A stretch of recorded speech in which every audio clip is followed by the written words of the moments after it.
হে ঠাকুর, রক্ষে করো। এখন আমি কি করে সব দিক সামাল দিই ঠাকুর? এমনিতে আমার ছেলেটা এমন রেগে আছে, আরো যদি রেগে যায়। যাক বাবা, ওদের খাওয়া হয়ে গেল, এবার তো ঘুমিয়েও পড়বে। হ্যাঁ, বাচ্চাদের খাইয়ে বড় বৌদি খেয়ে নিলে নিশ্চিন্ত। কিসের নিশ্চিন্ত? বড়দিকে সারা রাত এখানে ফেলে রেখে চলে যাবো নাকি?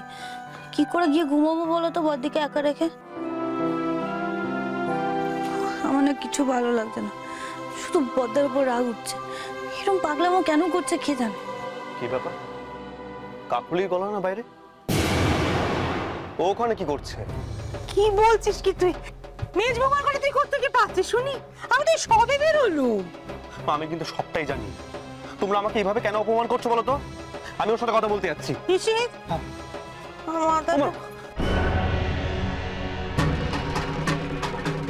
মাথাটা কেমন ঘুরছে নিশিত। মা কি হলো? মা মা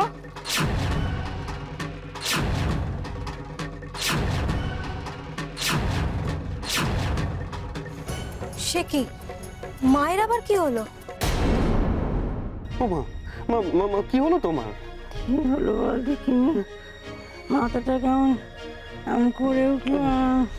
তুমি যে কি করো না, এই দুর্বল শরীরে বাড়ি কেউ বেরোয়? চলো চলো ঘরে চলো, চলো চলো এসো এসো এসো, আমাকে ধরো ধরো। এগিয়ে যাসনি বাপ। এসো।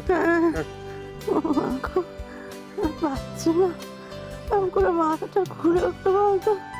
শরীরটা এমন হলে কি করে হয়? আসতে ধর, হাত তো কাঁপছে। হাই বাস, কেসটা কি হলো? কিছুই না, মা অজ্ঞান আবার অ্যাক্টিং করে বর্তাকে ভেতরে নিয়ে গেল। এসব দেখলে তো আবার অশান্তি হতো। হ্যাঁ তাও ঠিক, তার উপর আবার ওদেরকে এখানে নিয়ে এসে জানতে পারলে তো একদম শেষ করে দিত। নিশিত আমাকে একেবারে সহ্য করতে পারছে না। আমি এত বড় অপরাধী।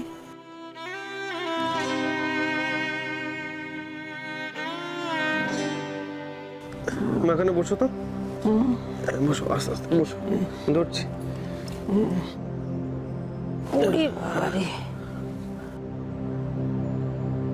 ছেলেকে কি করে এখন এখান থেকে সরাই? নাহলে মেজ বৌমার বাচ্চাদের নিয়ে বাড়িতে ঢুকতে গেলেই তো একটা ধুমধুমার বাঁধ হবে। কি হলো মা, শরীরটা এখন ভালো লাগছে তো? হ্যাঁ, অনেকটা ভালো লাগছে নিশিত। বেশ, তাহলে ঘরে চলো। মা একটা কথা বলতে ভুলে গেছি। বলছি আমার ছেলেরা কোথায়? ওরা তো